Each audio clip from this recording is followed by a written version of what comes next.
She stood in the center of the grand hall, her head held high as she declared, "I built myself up from nothing. No one stood behind me." But just a few streets away, the man who had spent his entire life quietly waiting for her sat alone in a shabby room, turned off the TV, and died in solitude. This isn't just a story about a forgotten stepfather. This is a story about all of us, those of us so focused on moving forward that we forget to look back and see who was the one quietly holding the door open all these years, just waiting for us to return. But when his final legacy is about to be auctioned off, when every eye is fixed on her, waiting for an answer, what will Elise choose?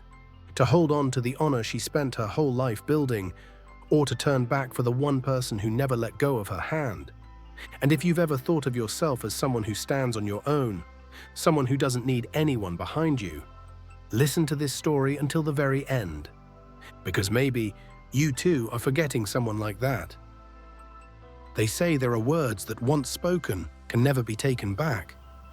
And for Elise Harwood, it was the day she stood at the podium with hundreds of eyes fixed on her, hundreds of camera lenses pointed straight at her.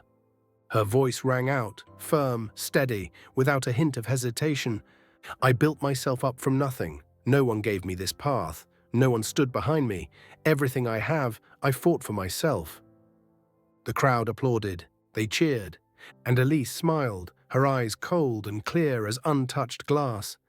But just a few streets away, in a rundown apartment bathed in dim yellow light, Leonard Brooks sat silently, eyes fixed on a tiny TV screen resting on the corner of an old wooden table. He did not clap. He said nothing. Leonard stared at Elise's image on the screen for a long time, his aged, faded eyes trembling ever so slightly. And then, as if the weight of her words had struck him square in the chest, he lifted his hand and turned off the TV. The only sound left in the room was the creaking hum of an old electric fan. On the table lay a battered black cell phone, its color dulled with age. Leonard picked it up and slowly scrolled through a contact list that hadn't been updated in years. His finger stopped at a single name, Elise. He didn't call, he just opened the message window. A draft. A message Leonard had typed weeks ago but never found the courage to send. "Happy birthday, Elise. If you have time, stop by the workshop. I have something I want to give you." The message still sat there, silent, just like him. Leonard looked at it once more, then set the phone down gently on the scratched wooden table, as if afraid of breaking something already too fragile. And in that moment, perhaps the only thing he still held on to was a hope as thin as paper, that one day Elise would come back. 2 days after the speech, Elise Harwood sat in her office, staring out through the large glass window at Portland's grey, heavy sky. In her hand was a packed schedule of campaign events, yet her eyes didn't truly focus on a single line. The desk phone rang, long and steady, forcing Elise to pick up. "Ms. Harwood?" A deep, polite man's voice came through the line. "This is Marcus Wren, estate attorney for Mr. Leonard Brooks." Elise's brows furrowed slightly, her voice calm but distant. "I think you've got the wrong person." "No," Marcus replied slowly, as if making absolutely sure he had heard correctly. "Mr. Leonard Brooks passed away yesterday morning here in Portland, and according to his will, his entire estate is now legally yours." Elise gripped the receiver a little tighter, but her eyes remained cold, expressionless. She closed her eyes for a moment and spoke, her voice dry. "I don't care. I have no interest in inheriting anything from him." There was a pause on the other end, a few quiet breaths, before Marcus added something that made Elise open her eyes again. "If you refuse, the entire estate will be classified as unclaimed property and put up for auction, including an old woodshop in the city's West District." Elise let out a quiet laugh, flat, neither quite bitter nor amused. He was just a carpenter. What value could an old shop like that possibly have? "Perhaps," Marcus said evenly, "but I think you should take a look at today's Portland morning before deciding." Elise set the phone down on the desk without hanging up. Her hand moved instinctively to open her laptop. She typed in, "Portland morning, property auction." Right there on the front page was a photograph of a rusted iron gate. Up for auction, Brooks Woodshop, 40 years old, starting bid $50,000. Elise didn't know why she lingered on it for so long. Maybe it was because the name Brooks was now printed in bold across a newspaper page, instead of just being buried somewhere in her memory. Or maybe, deep down inside her, there was still something she'd never truly been able to let go of. 3 days after Marcus's call, Elise found herself standing in front of a run-down row of motels on the edge of the city. The paint on the facade had long since peeled away, and the wooden sign above was so rotted that only a few faded letters remained. She didn't fully understand why she'd driven here. Maybe it was curiosity. Maybe it was to see for herself, to confirm that everything was truly over. Room 17. The faded green door creaked long and low as she pushed it open. Inside was a small, cold room, a single bed covered with a worn grey blanket, an old wooden table, a crooked shelf holding a dusty, outdated TV. Nothing else. Elise stood there for a long moment, not stepping inside just yet. The faint scent of menthol cigarettes still lingered in the air. On the table, she spotted something that needed no explanation. An old leather jacket, neatly folded, placed beside a photo frame covered in dust. Elise reached out and picked up the frame. She wiped the dust away with her fingertips. Inside was a picture of a little girl, maybe 7 years old, with messy brown hair sitting on the shoulders of a black man in a faded blue shirt. Leonard. Neither of them was smiling. Not the girl, not the man. But his hand rested firmly on the girl's ankle, steady and sure, as if nothing in the world beneath them could ever make her fall. Elise said nothing. No sigh, no tears. She simply stood there, her hand tightening slightly around the frame, her gaze lingering on her own face as a child. She had never kept a single photo where he was in the frame, and now that man was gone, leaving behind only this. A quiet corner of a nameless, forgotten motel room. No one had been waiting for Leonard in this city. No one cared how he had lived these past 10 years, except her. But that was something Elise realized far too late. That afternoon, Elise met Marcus Wren again at an old law office on the 3rd floor of a red brick building, where the wooden stairs creaked beneath her every step. Marcus wasn't the type of lawyer with a perfectly pressed suit and a gleaming silver watch. He wore a simple grey shirt, a slightly crooked tie, and had a weathered face with quiet grey eyes that watched Elise as she sat down across from him. He didn't ask why she had changed her mind. He simply slid a worn brown envelope across the desk toward her. "This is what he asked me to give you," Marcus said slowly. Leonard Brooks left behind a sealed envelope and a key.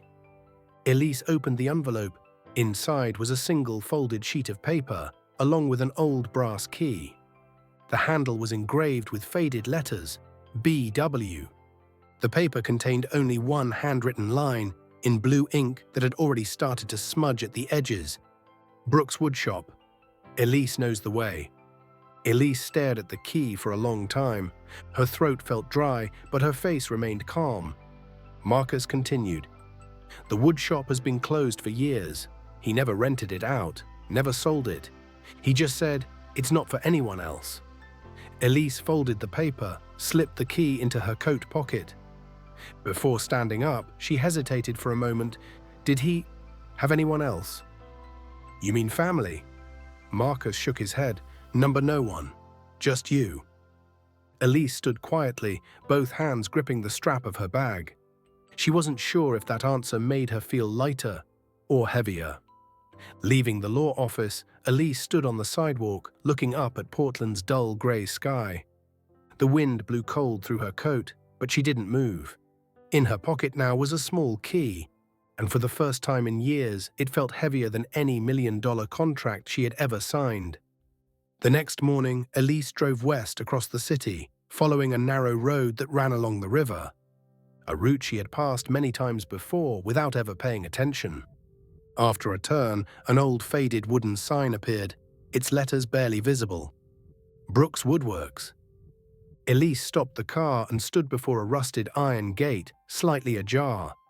Beyond it was a small two-story wooden workshop, its tin roof dulled with age.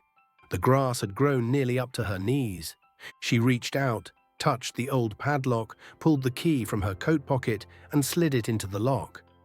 The key fit perfectly, even after 10 years untouched. As Elise pushed the door open, a wave of scents swept out: wood dust, machine oil, and faint menthol cigarettes. Like a sealed pocket of air that had been waiting all this time. Inside was a wide, strangely quiet space. Light streamed through dusty window slats, casting soft beams onto long wooden tables and shelves filled with handcrafted items. Wooden chairs, tea tables, picture frames, music boxes, mirror frames. All arranged neatly, dust-covered, yet each piece still holding its shape, as if it had just been completed. Elise walked slowly through the workshop, her fingers gliding over the surface of each chair, each frame. Only when she leaned in closer did she notice something unusual.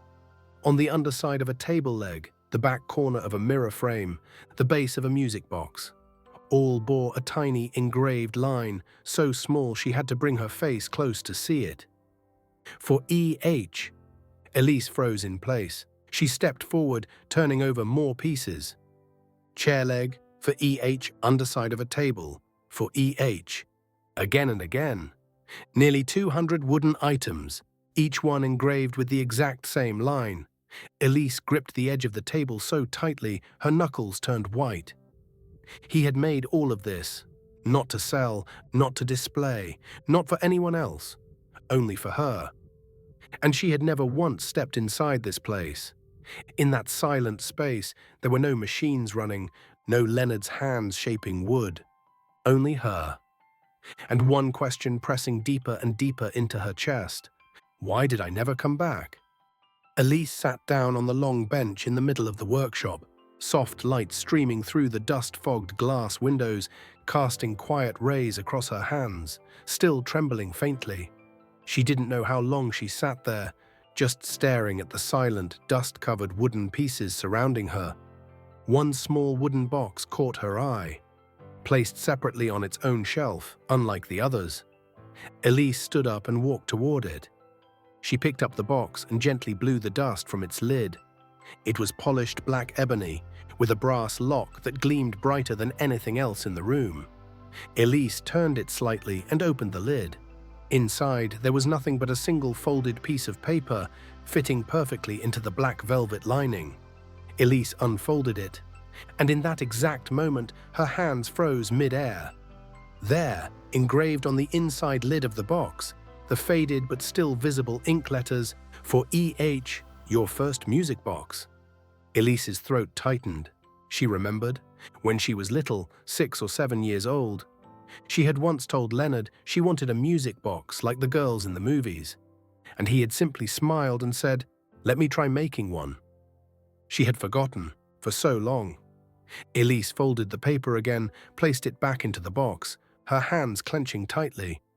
But just as she was about to close the lid, her eyes caught sight of another mark, smaller, engraved along the side of the box's base, L.B. Leonard's signature. Not the kind meant to show off, not engraved boldly on the front like some maker's mark. It was hidden, tucked into a place where, if you didn't look closely, you'd never see it. Elise reached out and traced the engraved letters with her fingertip, moving gently along each curve. Something in her chest seemed to crack right then. A hairline fracture, as thin as thread, but cutting all the way through her heart. Leonard had never wanted his name displayed for all to see, but he had always been there, quietly standing behind everything that belonged to her. Elise looked around the workshop once more. This time, for the first time, with eyes no longer cold. He spent his whole life just to make these for me, and I never knew. That afternoon, pale golden light from the setting sun streamed through the dust-clouded windows, casting slanted beams across the wooden floor marked with patches of dust. Elise still hadn't left the workshop. She searched through every drawer, every remaining cabinet, almost by instinct, as if looking for one last missing answer. And then, in the bottom drawer of the desk where Leonard used to sit, Elise found an old, faded black tin box. She opened it. Inside were neatly folded sheets of paper, tied into small bundles with worn string. Each bundle was marked with a date, written in blue ink that had smudged with time. 2017, Elise's birthday. 2019, Portland mayoral debate. 2021 saw her on TV again. Elise sat down, both hands gently opening each bundle, quietly reading each line. They were letters Leonard had written to her, but had never sent. The words were simple, clumsy, not elegant or poetic, just the plainest, most ordinary things. I saw you on TV. You said you built yourself up from nothing. I understand. But if you ever need anything, the shop is always open. Happy birthday, Elise. I made you another chair, this time walnut wood. Maybe you don't need it anymore, but I made it anyway. Elise couldn't bring herself to read all of them. Her hand clenched the paper, her lips trembling faintly.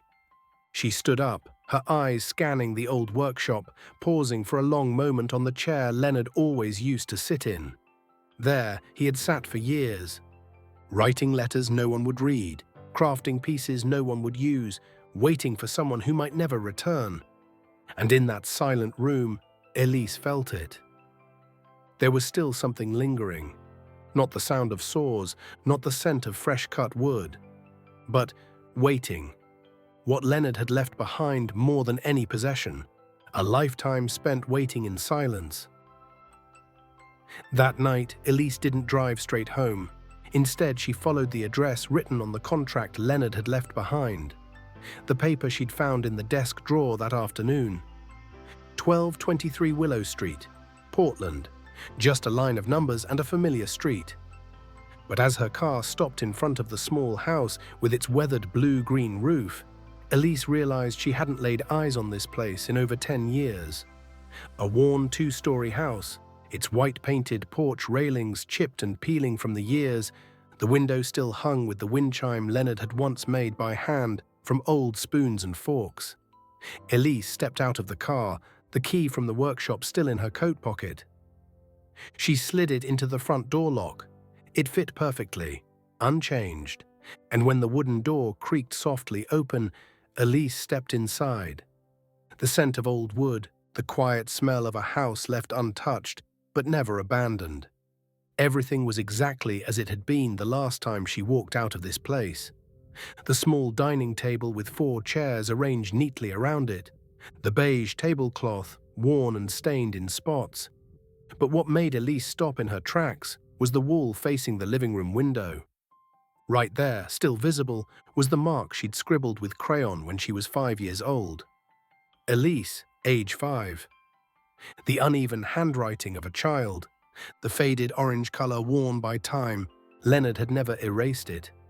Elise reached out and touched the crayon mark, her hand trembling as her eyes finally lost their usual cold composure. She stepped further into the kitchen. Everything was arranged exactly the way it used to be. The old tea set with the chipped handle, the high chair for a child still leaning against the corner. And in the living room, slightly crooked on the wall, still hung the only photo Leonard had ever displayed. Not a complete family portrait. Not a wedding photo from her mother's past. Just a picture of a black man with a white little girl sitting on his shoulders, neither of them smiling. Elise stood in front of that frame for a long, long time. Everything outside these walls may have changed. Things might have been sold, given away. But this house, Leonard had kept it exactly the same for over 10 years. Not a brick replaced. Not a single thing thrown away. As if the house itself had been waiting for someone to come back. Her voice came in a whisper, so soft she could barely hear herself. I'd forgotten this place. But the house had never forgotten her. The next morning, Elise met with Marcus Wren again. This time, she didn't sit as straight-backed as before. She leaned forward slightly, her hands clasped tightly together on the old wooden desk in the lawyer's office. The question broke the long silence between them. All these years, he really never sold that house to anyone. Marcus shook his head, his voice steady as always. Leonard never let anyone touch that house. The city sent tax notices several times. People even came by, knocking, trying to buy it. He paused, looking directly into Elise's eyes before continuing, but he always paid in full. Quietly, never made a fuss. Elise pressed her lips together tightly, saying nothing. Marcus leaned back in his chair, his hands folded. "I have to ask you honestly, Ms. Harwood. In all these years, why didn't you ever go back?"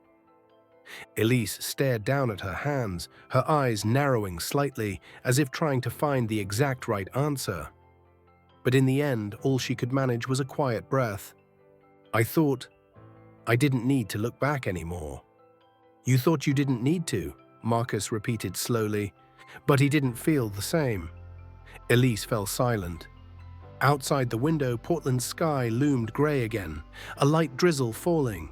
She slowly rose to her feet, her hand tightening around the strap of her bag. Before stepping out of the office, she turned back, her voice low and rough. "If I really wanted to keep everything, is it still possible?" Marcus nodded. "Before the official auction takes place, yes, it's possible." Elise gave a small nod. No smile, no more words. That afternoon, she returned to the old house once more. Standing in front of the old mirror in the second-floor bedroom, Elise looked at her own reflection through the foggy, worn glass.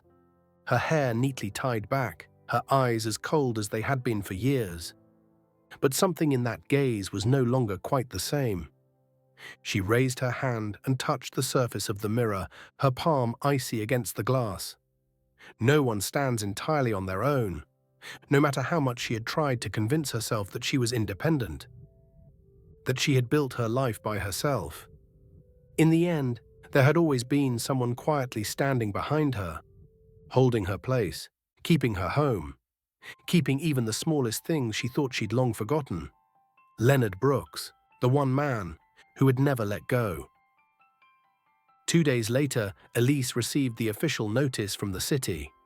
The unclaimed property auction for Leonard Brooks's estate was scheduled for this Friday at 10 a.m., Brooks Woodshop. The house on Willow Street, everything would be sold. And the first registered bidder, Victor Hale, a name Elise had heard far too many times in Portland's real estate circles. A man known for buying up old properties and turning them into luxury complexes, expensive and exclusive. Elise sat in her office, staring at the notice on her desk, her chest weighed down like stone.